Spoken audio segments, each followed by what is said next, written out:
Lawley's none too pleased. Seems he's been burgled. I shall pretend I never heard the rumours of your involvement.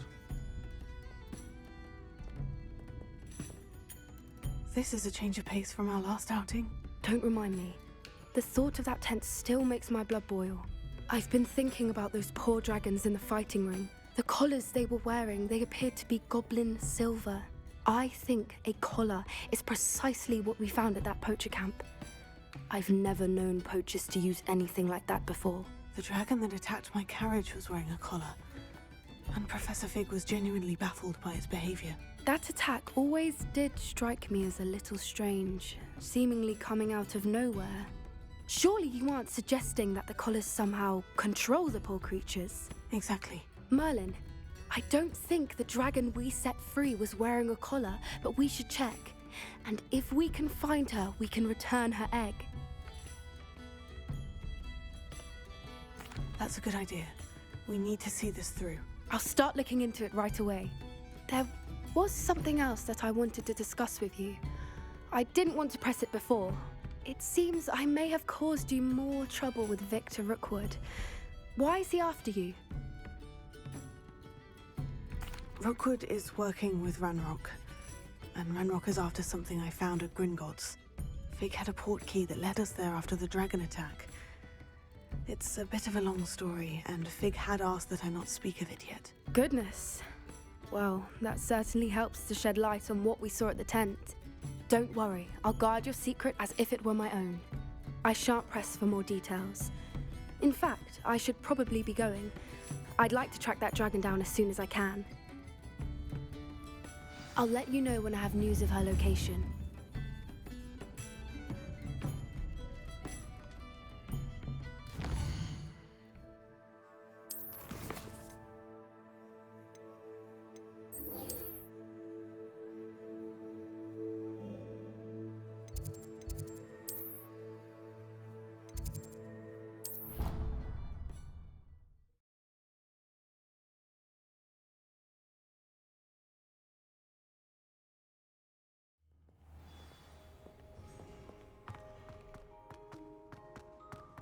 So frustrating.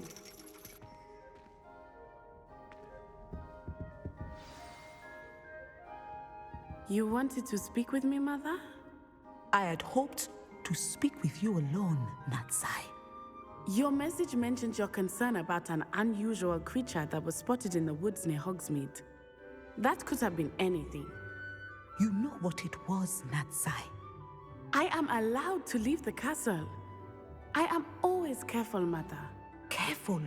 Officer Singer disagrees. She sent me an owl telling me that you have been trying to collect evidence of some kind against dark wizards. She berated me for not keeping a closer eye on you, and she is right. I do not want you visiting Hogsmeade for the near future. But Mother! My little gazelle, you are well-intentioned, but you must not meddle in the affairs of dangerous people. If someone had meddled in Matabeleland, Father would still be with us. I must get to class. Perhaps your friend can get you to listen to reason. So frustrating. She never listens to me. She called you her little gazelle. Is that a term of endearment where you're from? It is specific to me. I am the unusual creature in Hogsmeade she mentioned. Self-transfiguration is not taught at Hogwarts, so I am gently discouraged from practicing it. However, I am an animagus, and it is in my gazelle form that I have been able to wander the Highlands rather freely until now, much to my mother's chagrin. That is how I managed to spy on Rookwood and Harlow.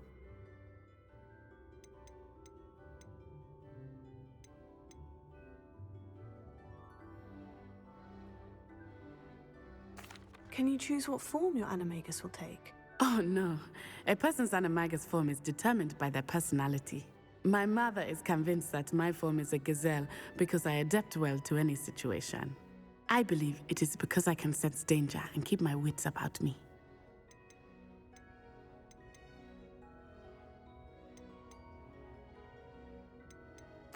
Were you born an animagus, or did you learn to become one?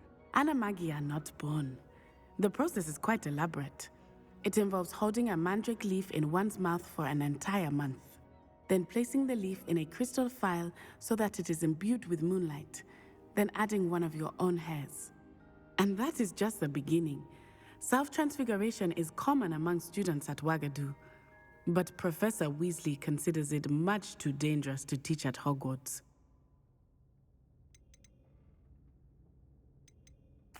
Were you born an animagus, or did you learn to become one? How does it feel to transform into an animal? Well, the first time, it can be a bit unnerving.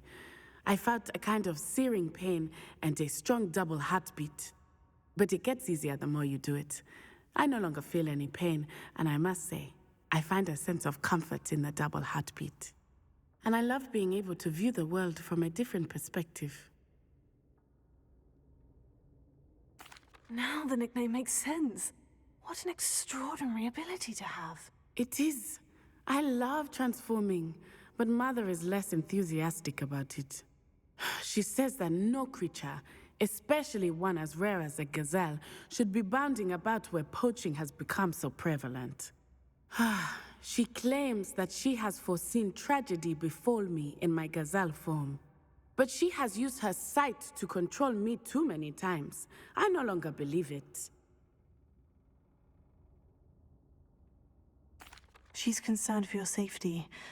It may be best for you to stay away from Hogsmeade for now. That may be safe, but I do not believe that it would be best. Do you? You could have fled the moment you discovered that Rookwood, Harlow, and Ranrock were after you, but you did not. I choose to act as you have. I must deal with Rookwood and Harlow, not hide from them. My mother cannot know where I am all the time. Thank you for being here during that rather awkward conversation.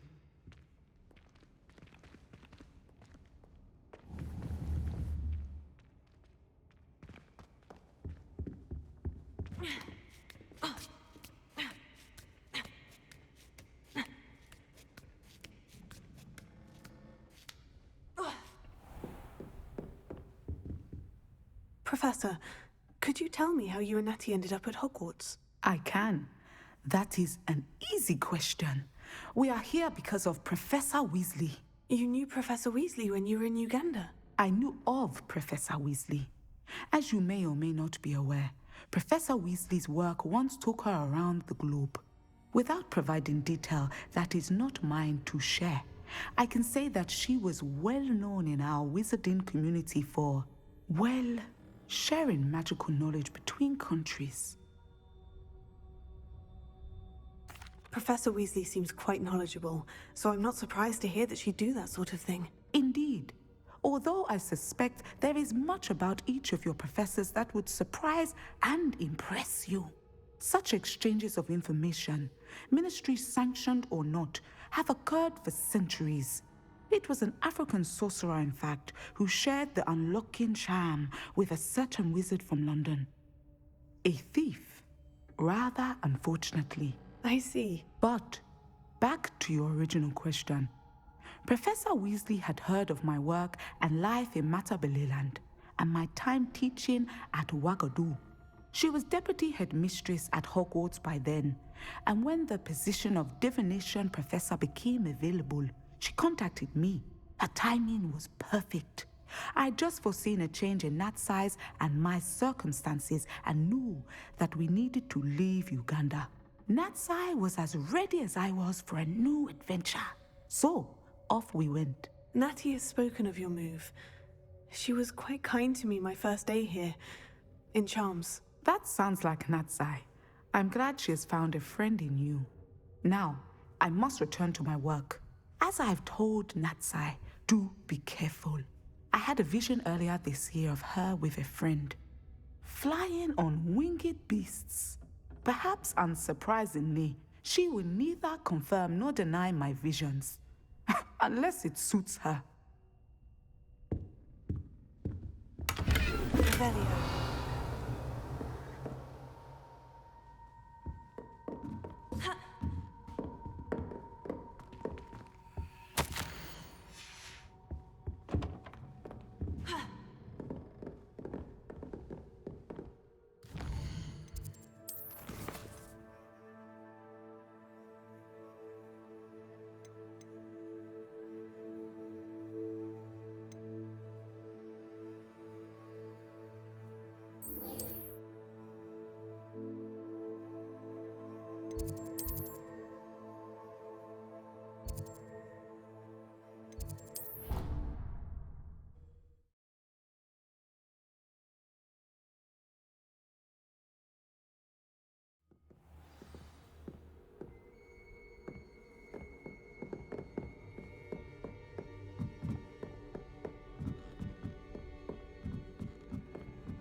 Hello there.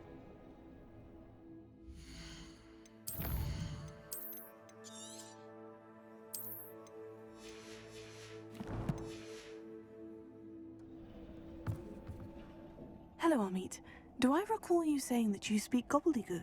I did. I do. Speak it. Is this to do with the goblin I saw you with in Hogsmeade? It is. His name is Lodgok. We could use your help with something. He's waiting for me near a goblin mine. Would you be willing to help? Of course! How exciting! Well, might this be dangerous? I think he simply wants to show me something that involves gobbledygook. If it helps, he's a friend of Sirona's. Good to hear. Good to hear. If Sirona trusts him, then I feel much better.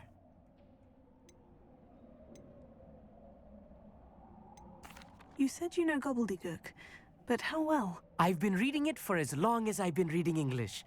My parents have an extensive library. Once I grew bored with the classics, I devoured goblin writings. I'd tell you some titles, but you wouldn't understand them. Have you ever spoken directly to a goblin? Unbelievably, no. I'm so looking forward to it. Actually conversing in gobbledygook with a native speaker. Cannot wait to confirm subtle bits of pronunciation and tone that may have eluded me, being self-taught and all. Lodgok is waiting. Shall we go? Of course. I just want to check the pronunciation of a couple of key terms first. So I will meet you there.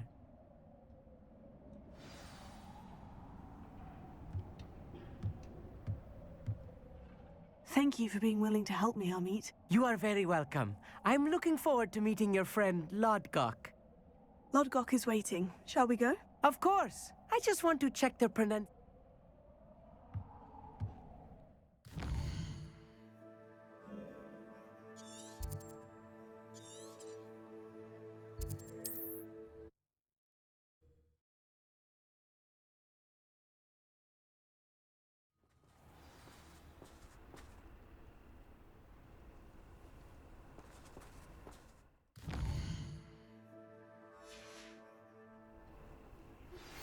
I have some promising news about the location of our Hebridean dragon friend and where to return her you-know-what. Meet me in the town circle in Hogsmeade.